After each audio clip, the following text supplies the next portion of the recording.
Pemirsa, niat pemerintah menyediakan rumah subsidi murah di perkotaan untuk masyarakat menuai kontroversi. Kementerian Perumahan dan Kawasan Permukiman sedang menimbang untuk membuat rumah subsidi dengan luas yang minimalis. Banyak yang mengkritik itu rumah atau kos-kosan ya. Rumah yang terlalu sempit dinilai tidak manusiawi. Sejumlah pakar mengatakan rumah yang terlalu minimalis bisa merusak psikologis penghuninya. Rumah bukan sekedar tempat berteduh tetapi juga tempat bertumbuh.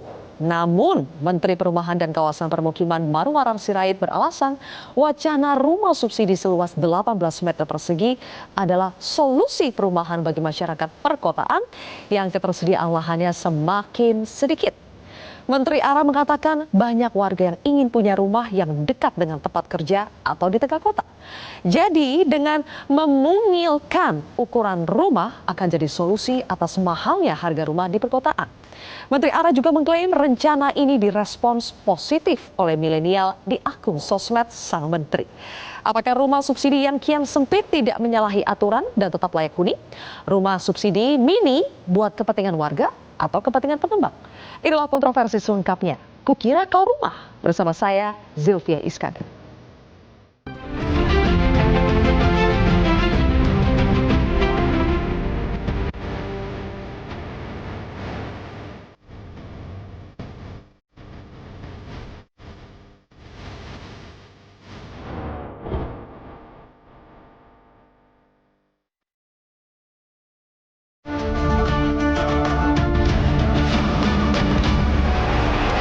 Masih ingat kan dengan program pemerintahan Prabowo membangun rumah untuk masyarakat berpenghasilan rendah atau MBR 3 juta unit per tahun.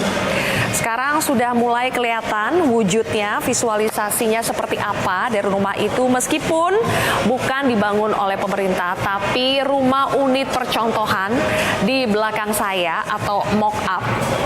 Mock-up ini dibangun oleh salah satu pengembang properti terbesar di Indonesia yang ikut mendukung program pemerintah dan mereka berinisiatif untuk membangun unit percontohan dari mulai ukuran yang terkecil sampai nanti ada pilihan keduanya di salah satu mall di kawasan Semanggi, Jakarta.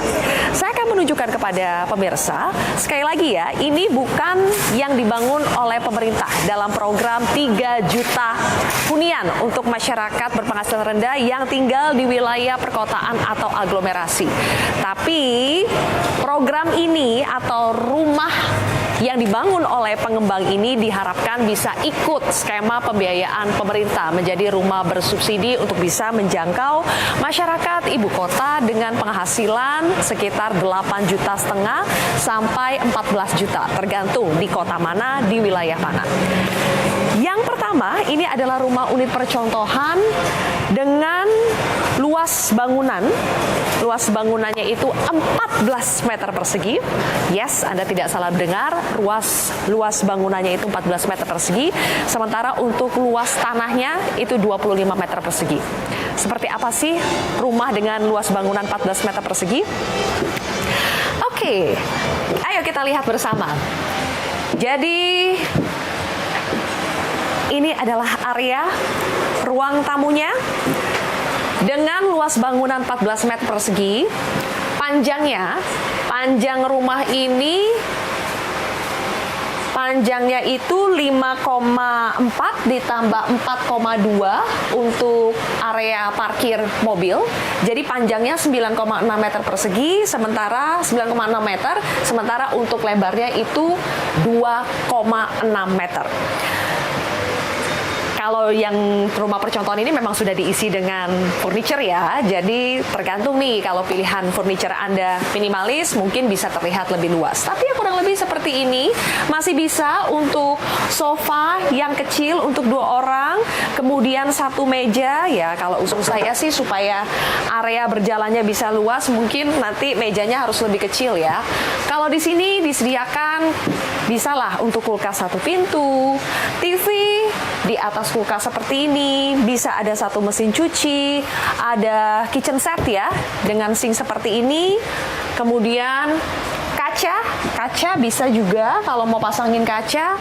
Sekarang ini area kamar tidurnya.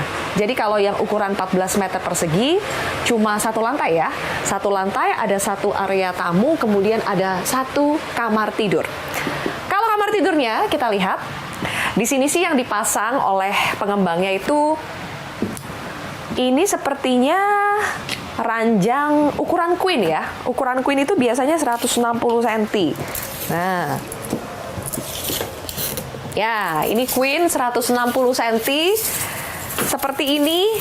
Masih bisa lah di sini jalan untuk satu orang. Masih ada sekitar 65 cm area untuk bergerak di sini. Ada space. Ini bukan buat lemari sih, ini space saja, space untuk menggantung pakaian. Sekitar ya 30 cm lah ya space untuk menggantung baju seperti ini. Kemudian kamar mandinya hanya ada satu di dalam kamar tidur. Jadi kalau misalnya ada yang mau bertamu memang harus masuk dulu ke kamar tidur. Di sini ya. Kalau pakai kasur ukuran queen yang 160 cm lebarnya, memang akhirnya jaraknya ke kamar mandi ini kecil. 45 cm lah. Ya kalau dari bangun tidur ke kamar mandinya cepat. Untuk kamar mandi, di sini lebarnya ya ini satu orang mentok sekali ya. Lebarnya itu 60 cm, 60 cm. Sementara di sini panjang untuk area kamar mandinya itu sekitar 2 meter. Jadi 2 meter kali 60 cm untuk kamar mandinya. Masih muat satu wastafel mini seperti ini. Kemudian ada showernya. Ya bisa lah ya, pasti bisa. Cuma memang kalau seperti ini pasti kalau kita mandi basah semua ini. Kalau unit yang kedua ini adalah mock-up atau unit percontohan yang lebih luas. Luas bangunannya 23,4 meter persegi, sementara luas tanahnya itu 26,4 meter persegi. Coba kita lihat ke dalam seperti apa. Lebih, kalau lebarnya itu sama, lebarnya itu tetap sama 2,6. Desainnya juga sama ya, ini furniture yang disediakan oleh pengembang kurang lebih seperti ini. Kalau Anda mau isi dengan furniture, masih bisa muat sofa atau kursi 2 orang, meja kecil, kitchen setnya kurang lebih seperti ini. Masih bisa muat mesin cuci, kemudian kitchen set, kulkas. Kalau kulkas 2 pintu memang agak sempit ya. Terus, oh ya kalau yang tipe lebih besar ini 2 lantai. 2 lantai, ada 2 kamar tidur juga. Kalau untuk kamar tidurnya kurang lebih sama dengan yang ukuran 14 tadi. Coba ya, saya ajak kalau misalnya 2 orang yang ada di unit ini masih oke nggak? Ada anak magangnya kontroversi. Karen, iya. Ren sini deh Ren. Iya Mbak. Coba kalau kamu sama aku, kita sama-sama di sini. Ya 2 orang masih oke lah ya Ren ya. Iya sih. Masih oke. Cuma nanti kita gantian ya. Kalau mau ke kamar mandi, jalannya juga harus gantian kayak gini. Kalau tipe ini sih masih lumayan ya Ren ya. Iya. 2 orang masih oke lah untuk lalu lalang. Tapi kalau tambah 1 anak atau bahkan 2 anak, sulit. Bahkan untuk yang luas bangunannya ini 23,4. Nah, di atas itu ada satu lagi kamar. Nggak beneran kamar yang tertutup seperti ini ya. Kalau ini kan tutup ada pintunya. Kalau di atas coba kita lihat Ren, kamu duluan deh. Oke. Di sini pastinya juga harus bergantian ngelihatnya satu persatu. Oke, jadi lantai 2-nya seperti ini. Tidak ada pintu ya, jadi cuma muat satu kasur seperti ini. Ukurannya samalah, paling maksimal itu kasur queen. Jadi kalau saya dengan Karen jalan-jalan di sini mau pasang TV sebenarnya bisa aja kalau di sini nggak ada cermin ya. Masih pasang TV di sini. Space untuk gantung baju sama seperti di bawah. Kamar mandinya juga sepertinya sama persis ukurannya. Pintunya tuh bisanya yang sliding door seperti ini. Jadi lumayan kalau yang luas bangunannya 23,4 ini ada 2 kamar mandi. Nah, sama persis. Oke. Jadi Ren, kalau kita mau turun, gantian lagi ya. Iya. Satu-satu.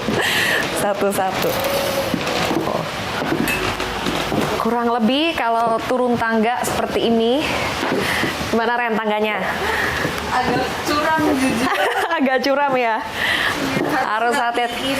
Ini kita kalau ada paket data nggak bisa gedebak-gedebuk deh. Harus standby di bawah. Harus standby di bawah. Sejak kemunculan rumah unit percontohan ini kemudian dikaitkan dengan program 3 juta hunian yang akan dibangun oleh pemerintah, sudah mulai muncul komen-komen dari netizen yang mengatakan ukuran rumahnya kekecilan lah, kurang layak huni lah, kemudian ini cocok untuk yang introvert saja atau yang tidak mau berkeluarga, tidak mau punya anak, kaum single. Nah, tapi di sini saya lihat sudah ada juga yang datang langsung. Kayaknya sih masih muda ya. Coba kita tanya sama mereka, gimana pendapat mereka soal contoh rumah hunian ini. Halo, dengan siapa? Hai. Iya, ini kayaknya Gen Z nih. Dari perawakannya, dengan siapa namanya? Dengan Mentari Della Vega. Mentari umur berapa sih kalau boleh tahu? 17 tahun. 17 tahun, kamu semuda ini udah ngeliat ini apa beneran mau beli? Sebenarnya ilmu baru sih, soalnya kan ini kan desainnya tuh sangat amat mengikuti tren ya. Jadi biar gak ketinggalan tren gak sih? Tapi emang udah ada niat mau beli? Nggak ada sih, cuma kalau misalnya masa depanku ingin hidup mandiri, kayaknya ini adalah salah satu option. Oh, udah visioner kamu ya. Kalau ini di belakangnya temen atau pasangannya atau gimana? Teman-teman. Kita teman. Kamu namanya siapa? Ade. Satu organisasi sama Dela. Ade sama Dela. Betul. Ade umurnya berapa sekarang? Aku 22. 22. Udah mulai kerja? Betul. Oke, terus yang sudah bekerja, berpenghasilan, datang ke sini, apakah emang niat pengen beli atau gimana? Ini juga sama ya, jadi salah satu opsi sebenarnya. Mungkin buat rumah yang budget friendly, buat orang-orang yang belum punya rumah, gitu, mungkin seperti saya cocok buat opsi harganya. Opsi harga, karena harga yang ditawarkan 100 mulai dari 100 sampai 160 juta. Itu yang disediakan oleh pengembang ini ya. Tapi kalau harga resmi dari pemerintah, range-nya juga mungkin akan sekitar itu, start dari 100 juta sampai batas atasnya kita belum tahu karena lihat dulu ada di kota mana, di wilayah mana. Cuma menarik nih, Ade dan Dela sudah mulai masih muda, usia masih muda sudah melihat opsi-opsi rumah seperti ini. Karena kenapa? Menurut kalian apakah sekarang tuh semakin susah ya kalau misalnya punya harapan untuk punya rumah 2 lantai besar di tengah kota, apakah semakin sulit apalagi di Jakarta? Kalau dari saya sendiri mungkin dengan penghasilan dan uncertainty dari job yang ada di market kayak gitu-gitu, buat memiliki aset di tengah kota, apalagi di Jakarta gitu ya, itu lumayan challenging sih menurut saya. Jadi ini mungkin bisa jadi solusi buat orang-orang yang pengen punya aset, hidup sendiri. Sendiri banget nih ya. Betul. Coba-coba ya kalau kita di sini ya. Ini nih kita chill nongkrong, masih bisa ya. Ini katanya nggak boleh duduk nih, tapi masih bisa lah ya. Masih bisa. 3, 4 orang, cuma mungkin mejanya nggak usah pakai meja. Kita di lantai gitu ya. Oke, Ade, Dela, thank you banget ya udah share sama kontroversi. Jadi nanti udah tertarik untuk beli atau enggak? Insya Allah. Insya Allah. Oke, terima kasih. Tadi kan perspektif dari Gen Z ya, melihat hunian yang luasnya minimalis itu seperti apa. Oh, di sini saya melihat sepertinya sudah lebih dewasa nih, orang-orangnya dewasa. Selamat siang, Mas. Halo, saya dari Kontroversi Metro TV. Mas, lagi pada mau beli rumah? Insya Allah. Insya Allah. Lagi nyari-nyari rumah ya? Iya, ini. Tinggalnya sekarang di mana? Di sekitar Jakarta? Di Jakarta. Terus tertarik ya karena ngelihat ada rumah murah ini ya? Iya, ada sedikitnya ada tertarik kayak gitu kan. Ngeliat. Terus setelah ngelihat gimana dong Mas? Makin tertarik atau gimana? Kayaknya sih tertarik juga ini.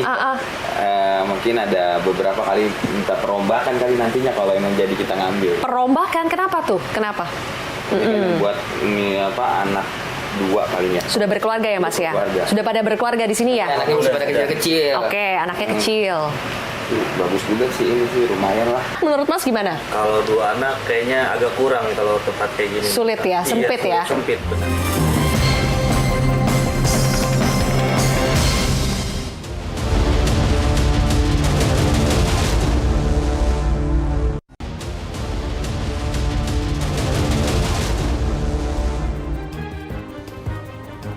Masih bersama kontroversi dalam episode Kukira Kau Rumah. Sudah ada 4 narasumber yang hadir untuk membahasnya bersama kami. Di sebelah kanan saya adalah anggota Satgas Perumahan, Boni Z Minang. Pak Boni, selamat malam. Malam. Berikutnya ada Ketua Umum Asosiasi Pengembang Perumahan dan Permukiman Seluruh Indonesia atau APERSI, Pak Junaidi Abdillah. Pak Jun, selamat malam. Selamat malam. Berikutnya ada anggota Komisi 5 DPR RI dari fraksi PD Perjuangan, Pak Edi Purwanto. Pak Edi, selamat malam. Selamat malam, Mbak. Dan juga ada Ketua Umum Ikatan Arsitek Indonesia atau IAI, Georgius Budi Yulianto atau disapa Pak Bugar. Selamat malam. Selamat malam.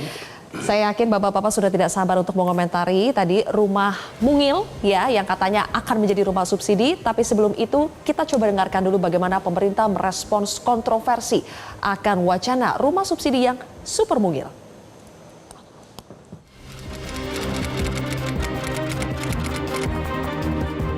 Kami senang sekali ya, banyak masukan gitu. Kami tentu pemerintah juga sangat terbuka akan kritik. Kenapa kami kemudian minta masukan ke seluruhnya adalah supaya nanti keputusan yang dibuat tuh betul-betul bisa menjawab permasalahan yang ada hari ini. Begitu ya. Jadi kalau ada yang kritik tapi juga ada yang berpikiran positif gitu, kami nggak apa-apa. Kita sekarang identifikasi permasalahannya, misalnya tadi kira-kira dengan luasan tersebut itu layak atau tidak, regulasi mana yang harus kemudian kita lihat, itu kita sangat terbuka gitu. Jadi nggak apa-apa kritik, tentu kritik yang membangun agar regulasi yang nanti kita tetapkan tentunya sesuai dengan yang masyarakat inginkan.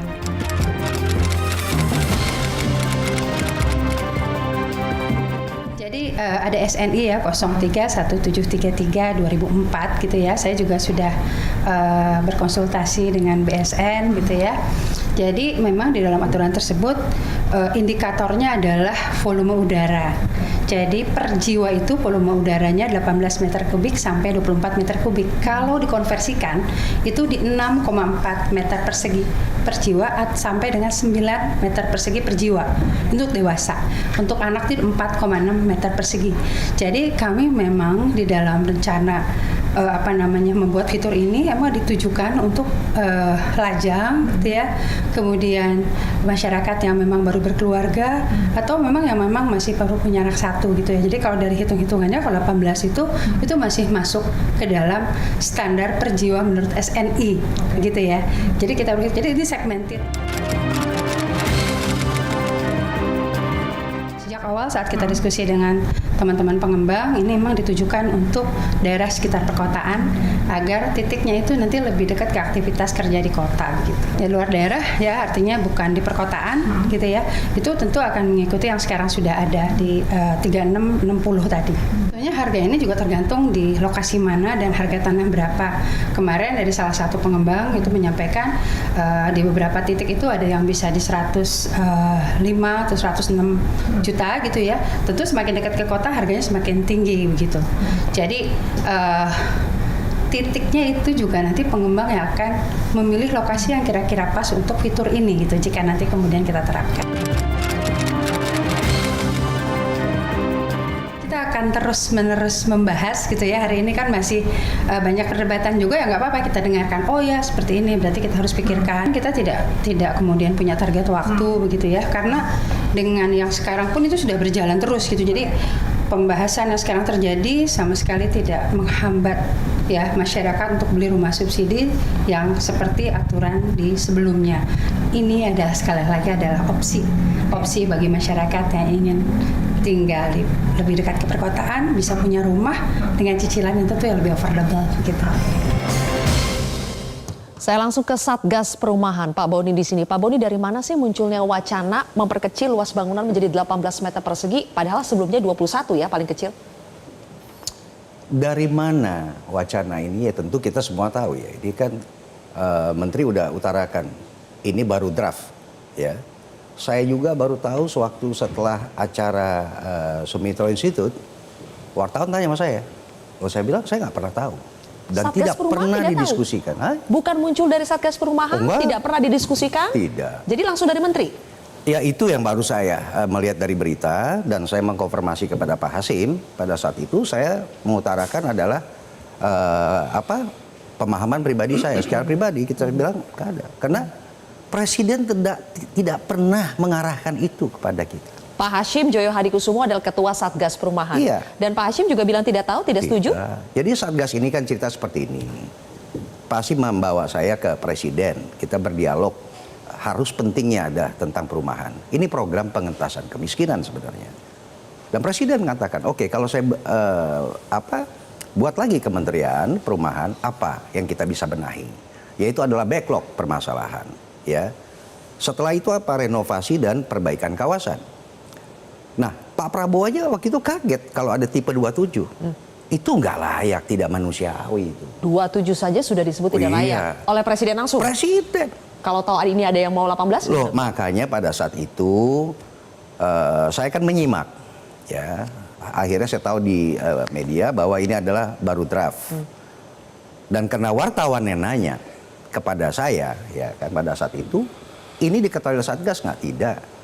Memang kita berapa kali rapat dengan Menteri, yaitu adalah untuk membicarakan likuiditas. That is the issue yang harus kita selesaikan, gitu loh. Akhirnya saya konfirmasi kepada Pak Hasim mengatakan, saya tidak pernah mengetahui dan menyetujui.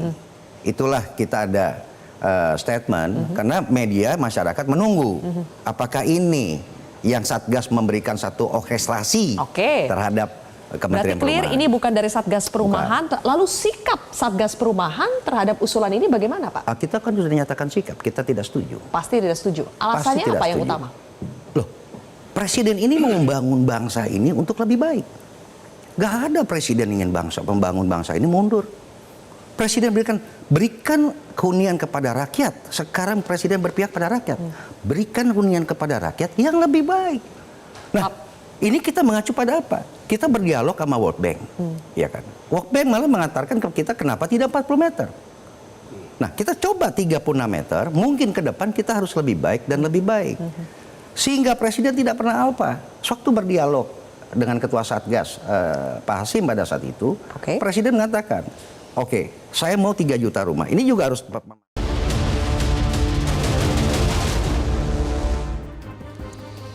Kami kembali lanjutkan lagi pemirsa. Tadi Pak Boni dari Satgas Perumahan sudah menjelaskan bahwa sikap dari Satgas Perumahan adalah tidak setuju, bahkan tidak mengetahui sebetulnya asal muasal munculnya ide untuk luas bangunan rumah subsidi 18 meter persegi itu dari mana. Karena sekarang sikapnya sudah jelas, Pak Boni, apa yang akan dilakukan Satgas Perumahan? Ya, kami sih ingin hanya menjelaskan kepada teman-teman, para pengembang, DPR, ya kan, para pakar, dan kan Menteri juga hanya bilang ini baru draft, baru usulan. Dan tadi Dirjen kan mengatakan kita bersedia untuk menerima kritik yang konstruktif, ya. Sehingga buat saya gini ya, karena sudah timbul nama developer kan. Ya. Ya. Itu jelas-jelas tadi pembukaannya Metro udah berkunjung ke lokasi itu. Betul. Bagi kami Satgas, ini adalah asta cita Presiden yang niatannya sangat mulia, jangan di multitafsirkan. Karena bukan salah tafsir lagi, multitafsir ini. Multitafsirnya apa saja itu, Pak? Macam-macam, kan seperti ini kan. Jadi gini, kami nggak keberatan. Saya juga background saya pengusaha kok, ya kan. Kami nggak keberatan kalau satu grup memiliki satu ide yang kreatif, inovatif dengan ukuran seperti itu. Silakan saja kalau ada yang beli. Yang dikembangkan oleh grup tadi betul rumah subsidi nggak tuh, Pak? Nah, ini yang saya mau sampaikan. Yang kami Satgas keberatan karena dapat amanah Pak Hasim, ya, Pak Hasim memberikan amanah juga kepada saya untuk mengawal ini. Ini loh, MBR itu apa? Masyarakat berpenghasilan rendah. Dia penikmat dari apa? Dari relaksasi bunga dari pemerintah negara. Dia yang menerima. Tapi kalau ukuran ini dikategorikan menjadi MBR, sementara kita ada masalah backlog, mereka ini menerima manfaat, bukan orang miskin. Kita kan sepakat 8 juta itu adalah maksimum take home pay. Dinaikkan 12 juta kita diam. Dinaikkan lagi 14 juta, Pak, batas maksimal untuk Jabodetabek. Di mana MBR-nya? Teori dalam income ya, 30% itu untuk apa? Housing. Budget. Ya kan, either kita nyewa atau kita beli. Kalau kita dari 14 sekarang kita bilang 30%, 4,2. Kalau orang cicil 4,2, artinya bunganya dapat bunga 5%, 4,2, rumahnya berapa? 500 juta. Come on. Nggak make Kita sense. nggak bicara masyarakat berpenghasilan rendah. Presiden fokus untuk memberikan satu kebijakan berpihak kepada rakyat.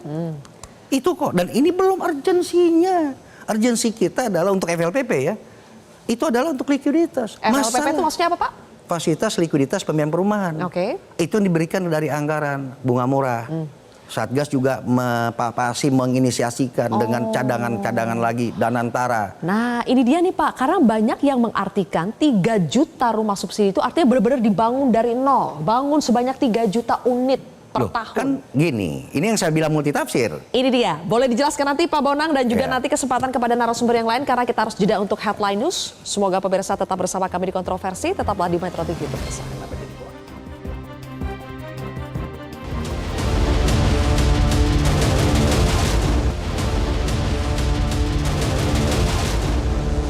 Ini mesti mendengarkan, sebagai regulator ini mendengarkan banyak pihak. Ya pasti ada pro kontra. Ya kan? Tapi apakah ada yang suka? Boleh dicek. Itu di Instagram saya aja begitu banyak milenial yang senang. Ya kan? Oh enggak, itu salah satu contoh yang diajukan oleh LIPO. Kan yang lain juga akan buat contoh-contoh yang lain. Kan belum ada keputusannya. Dan kalau misalnya itu tidak disetujui pada akhirnya menjadi rumah komersial, rumah subsidi, ya mungkin beberapa jual komersial aja. Kalau komersial kan mekanisme pasar. Tapi apakah ada yang saya dengar senang dengan kecil, desainnya bagus, dari tempat yang strategis di kota, terus terang saya udah banyak banget dengarnya.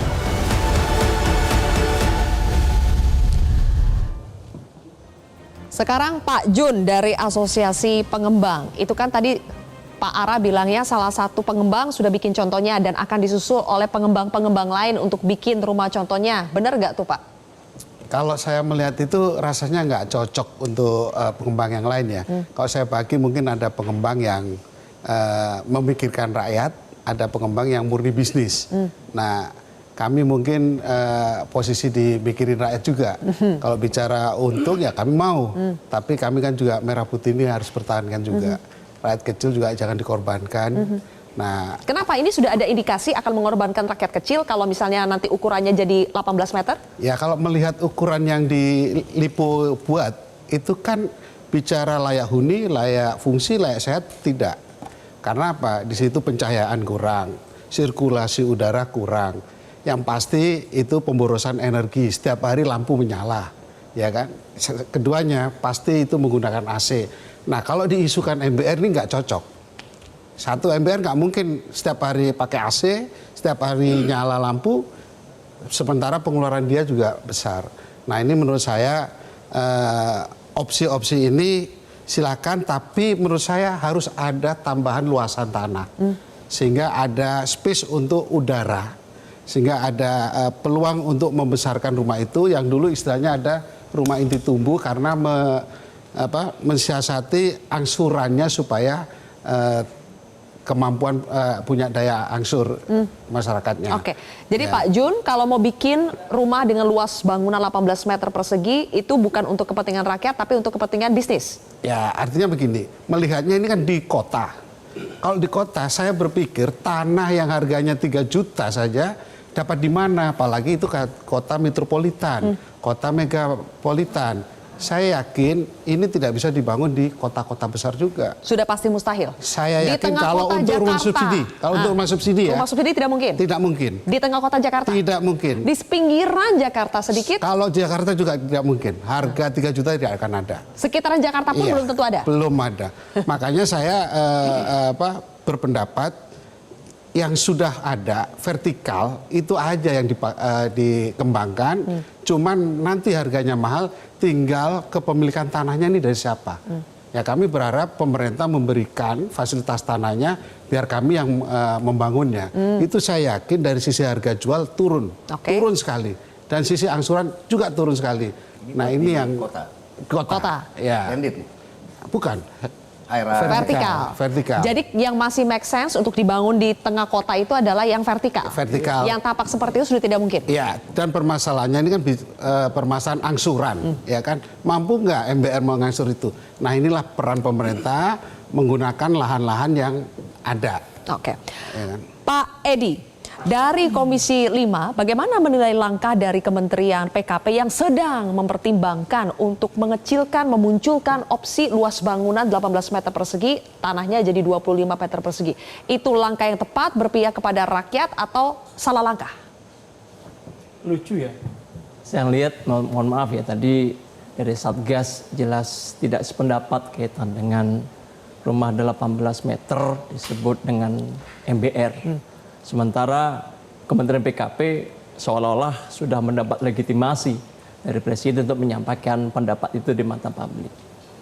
Harus kita akui dengan jujur, masih terdapat backlog lah kaitan dengan rumah subsidi.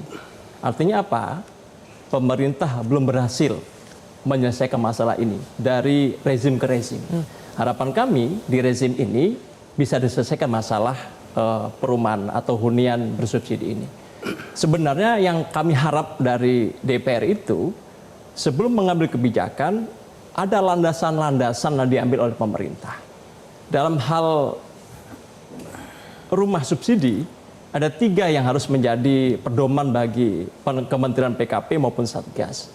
Yang pertama, jelas dalam Undang-Undang Dasar Pasal 28 huruf H ayat 1, bahwa negara menjamin rumah yang layak dan lingkungan yang sehat bagi seluruh rakyat Indonesia. Itu konstitusi kita. Sementara kalau kita lihat misalnya Permen PKP nomor 5 tahun 2025 yang disebut dengan rumah itu apa? Rumah itu adalah sebuah bangunan gedung yang berfungsi untuk tempat tinggal yang layak huni, sebagai sarana pembinaan keluarga, kemudian cerminan mengangkat harkat martabat bagi penghuninya, dan terakhir aset bagi pemiliknya. Ada 4 nilai luar biasa di dalam. Kemudian landasan ketiga, rekomendasi WHO. Jelas bahwa rumah yang direkomendasikan, rumah standar minimum idealnya 36 meter persegi. Jadi kalau 18 meter persegi tidak layak? Tidak layak. Menyalahi aturan? Menyalahi aturan. SNI sendiri kita jelas kok. 7,2 meter per orang, artinya 21 meter gitu. Kok ini 18 meter. Kok WHO lebih ekstrim. Jadi dengan 36 meter itu dihuni dengan 4 orang. Pasangan keluarga dan 2 orang anak. Masing-masing 9 meter. Kok 18 meter, landasan hukumnya apa? Jadi kalau pemerintah nekat bikin yang 18 meter persegi artinya melanggar? Melanggar semua. Melanggar permen yang dia ciptakan sendiri, yang layak huni, kemudian pembinaan keluarga, kemudian mengangkat harga derajat martabat itu, dan aset, itu sulit gitu. Jadi artinya anomali antara peraturan yang dia keluarkan dengan kebijakan yang diambil kontradiktif. Dan ini tidak baik buat sebuah negara seperti itu. Jadi maksudnya tidak perlu ditimbang-timbang lagi ya? Nggak perlu. Sekalian aja nggak usah 18 meter itu, mohon maaf Bang, kita dulu peta umpet. Bagaimana peta umpet? Nggak bisa Bang. Dari sehatnya juga nggak dapat, semuanya nggak dapat menurut saya. Bagaimana di mata arsitek melihat tadi rumah unit contoh ya, memang itu bukan yang dari pemerintah. Tapi kalau melihat itu apakah layak untuk disebut rumah untuk masyarakat? Boleh dijawab nanti ya. Kita harus jeda lagi pemirsa, kontroversi kembali sesaat lagi.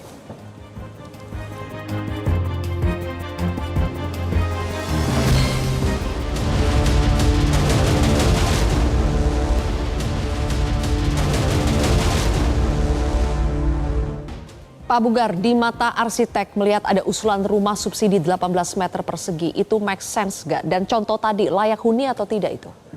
Ya, pertama dari point of view kami, sebetulnya kami juga bingung ya. Karena kalau subsidi itu kan sudah ada aturannya di Permen PU 689 ya. Luasannya 21 sampai 36 gitu ya.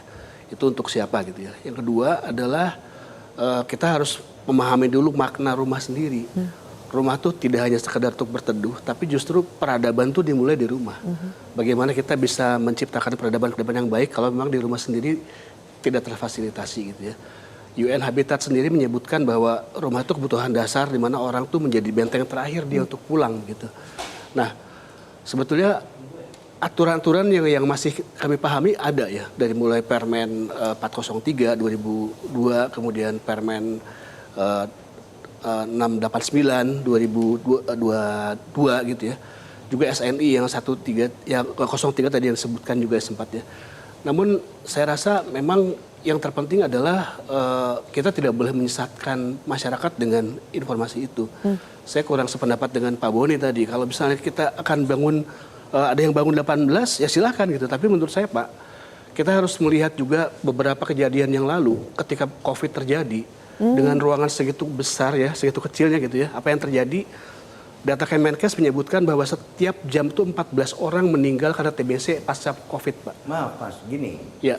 Komen saya tentang 18 meter square tadi, bukan saya setuju. Ya. Saya keberatan, tapi bagi orang pengusaha, karena pemerintah belum mengatur itu. Ya. Kalau sekarang satu grup ingin membangun 18 meter, asal ada yang beli silakan. Tapi jangan ukuran itu dikategorikan sebagai adalah MBR. Rumah subsidi. Karena rumah subsidi dulu, penikmat relaksasi itu adalah orang rakyat yang miskin. Jadi itu saya jelas ya. Bukan saya nggak setuju juga. Saya sedikit mungkin ya, barangkali begini Pak, karena pemerintah itu regulatori ya. Nah, bicaranya ke sebelah nih Mas. Iya, regulatori. Tapi perannya di sini tidak hanya sebagai regulator, tapi juga sebagai inisiator dan fasilitator Pak. Jadi jangan memberikan ruang ketika peradaban yang dibangun itu malah akan menghancurkan bangsa sendiri. Setuju saya. Maupun DPR. itu demi kepentingan bisnis pun tidak boleh. DPR itu. DPR itu Mbak, karena kita sudah punya Undang-Undang Nomor 1 2011. Kita juga punya PP Nomor 12 tahun 2021. Kita juga punya Permen 07 tahun 2013. Jelas di situ bagaimana mengatur skema itu. Kalau di situ ada rumah sederhana ukuran 36, rumah RSS ukuran 21. Kalau ini mungkin RS7, rumah sangat sederhana sekali sehingga selonjor saja sulit. Mungkin seperti itu.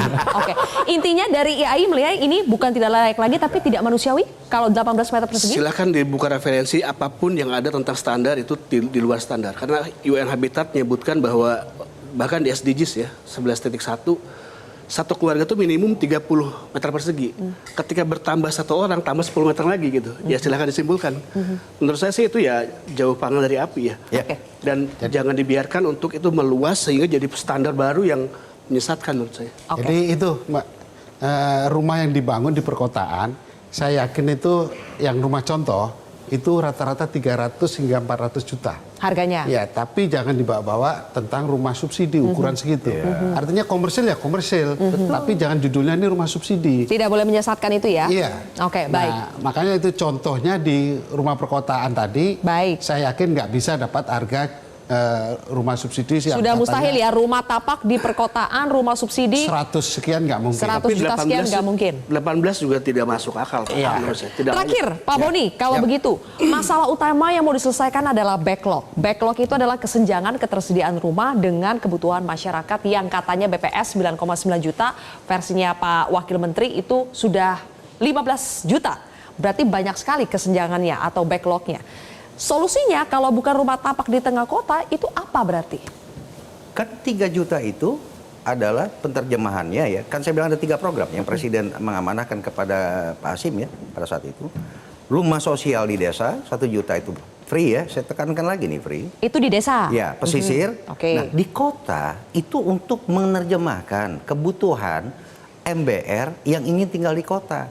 Sehingga negara di situ memberikan perannya dan menyiapkan lahan. Dan kontraktor membangun dengan harga 8 juta per meter square. Itu titik. Nah, dalam penutup ini bangunnya saya juga rumah vertikal ya? Vertikal, nggak ada yang landed. 20 tahun yang lalu siapa yang mau landed? Orang dagang nggak ada yang untung gitu. Jadi tapi begini mohon izin ya, menurut saya ada duduk bareng lah antara Satgas dengan PKP. Sehingga rakyat tidak bingung. Tadi dari sisi manusiawi ini tidak manusiawi sekali. Baik, oke, karena waktunya sudah mau habis. Solusi terakhirnya Pak Boni? Sehingga jangan persepsinya berbeda ya. Duduk bersama satu. PKP sehingga publik juga bingung. Jadi ini kan mana gini, yang benar saya gitu. yakin ya menterinya ini kan lagi mencari nih, ya kan. Saya membuka ruang kritik, dia bilang ini baru draft. Baik. Mungkin insya Allah ya dalam acara ini Pak Menteri akan berpikir lagi, ya kan, seperti yang diutarakan tadi oleh Mas Edi tentang apa sih penerjemahan pasal 28 ayat 1. Dan sekali lagi yang ingin kita tekankan, jangan supaya ada multitafsir ya. Program 3 juta rumah itu does not belong to ke LPLPP. 3 juta itu adalah dia stand alone untuk program Pak Prabowo pengentasan kemiskinan dan untuk high rise vertikal. 3 juta. FLPP adalah untuk program mengurangi backlog. Ya kan? Jadi kalau sekarang FLPP dibangun sekarang 500.000 bukan mengurangi angka 3 juta. Baik. Ini yang saya bilang multitafsir. Dan yang ketiga Terakhir, Pak. adalah untuk kawasan ya, pembenahan kawasan dan renovasi. Pak Prabowo dan Pak Hasim juga berkali-kali bilang kita ingin membangun bangsa ini untuk lebih baik. Bukan kita jadi mundur. Tapi ada baiknya kita akan ketemu kok. Kita akan Mudah-mudahan bisa duduk bersama. Di DPR. Tercapai DPR juga. kesepakatan. DPR memfasilitasi, Silakan. Satgas Perumahan berperan, semuanya dari arsitek, pengembang juga ikut berperan. Kami tunggu solusinya seperti apa. Dan pemirsa, demikian akhir dari kontroversi. Saya Zilvia Iskandar pamit undur diri. Selamat malam, sampai jumpa.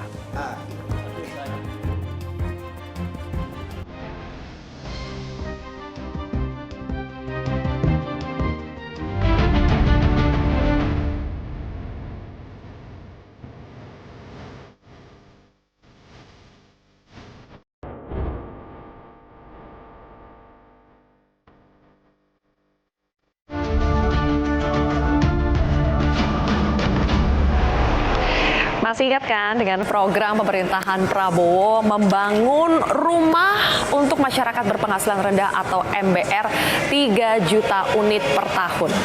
Sekarang sudah mulai kelihatan wujudnya, visualisasinya seperti apa dari rumah itu meskipun bukan dibangun oleh pemerintah tapi rumah unit percontohan di belakang saya atau mock-up. Mock-up ini dibangun oleh salah satu pengembang properti terbesar di Indonesia yang ikut mendukung program pemerintah dan mereka berinisiatif untuk membangun unit percontohan dari mulai ukuran yang terkecil sampai nanti ada pilihan keduanya di salah satu mall di kawasan Semanggi, Jakarta. Saya akan menunjukkan kepada pemirsa, sekali lagi ya, ini bukan yang dibangun oleh pemerintah dalam program 3 juta hunian untuk masyarakat berpenghasilan rendah yang tinggal di wilayah perkotaan atau aglomerasi. Tapi program ini atau rumah yang dibangun oleh pengembang ini diharapkan bisa ikut skema pembiayaan pemerintah menjadi rumah bersubsidi untuk bisa menjangkau masyarakat ibu kota dengan penghasilan sekitar 8,5 juta sampai 14 juta tergantung di kota mana, di wilayah mana. Yang pertama, ini adalah rumah unit percontohan dengan luas bangunan. Luas bangunannya itu 14 meter persegi. Yes, Anda tidak salah dengar. Luas bangunannya itu 14 meter persegi. Sementara untuk luas tanahnya itu 25 meter persegi. Seperti apa sih rumah dengan luas bangunan 14 meter persegi? Oke, ayo kita lihat bersama. Jadi ini adalah area ruang tamunya dengan luas bangunan 14 meter persegi. Panjang rumah ini panjangnya itu 5,4 ditambah 4,2 untuk area parkir mobil. Jadi panjangnya 9,6 meter persegi, sementara 9,6 meter, sementara untuk lebarnya itu 2,6 meter. Kalau yang rumah percontohan ini memang sudah diisi dengan furniture ya, jadi tergantung nih kalau pilihan furniture Anda minimalis mungkin bisa terlihat lebih luas. Tapi yang kurang lebih seperti ini masih bisa untuk sofa yang kecil untuk 2 orang, kemudian 1 meja ya. Kalau usul saya sih supaya area berjalannya bisa luas, mungkin nanti mejanya harus lebih kecil ya. Kalau di sini disediakan bisalah untuk kulkas 1 pintu, TV di atas kulkas seperti ini, bisa ada 1 mesin cuci, ada kitchen set ya dengan sink seperti ini, kemudian kaca bisa juga kalau mau pasangin kaca. Sekarang ini area kamar tidurnya. Jadi kalau yang ukuran 14 meter persegi cuma 1 lantai ya. 1 lantai ada 1 area tamu, kemudian ada 1 kamar tidur. Kalau kamar tidurnya kita lihat Di sini sih yang dipasang oleh pengembangnya itu ini sepertinya ranjang ukuran queen ya. Ukuran queen itu biasanya 160 cm. Nah, ya ini queen 160 cm. Seperti ini. Masih bisa lah di sini jalan untuk satu orang. Masih ada sekitar 65 cm area untuk bergerak di sini. Ada space. Ini bukan buat lemari sih, ini space saja, space untuk menggantung pakaian. Metro TV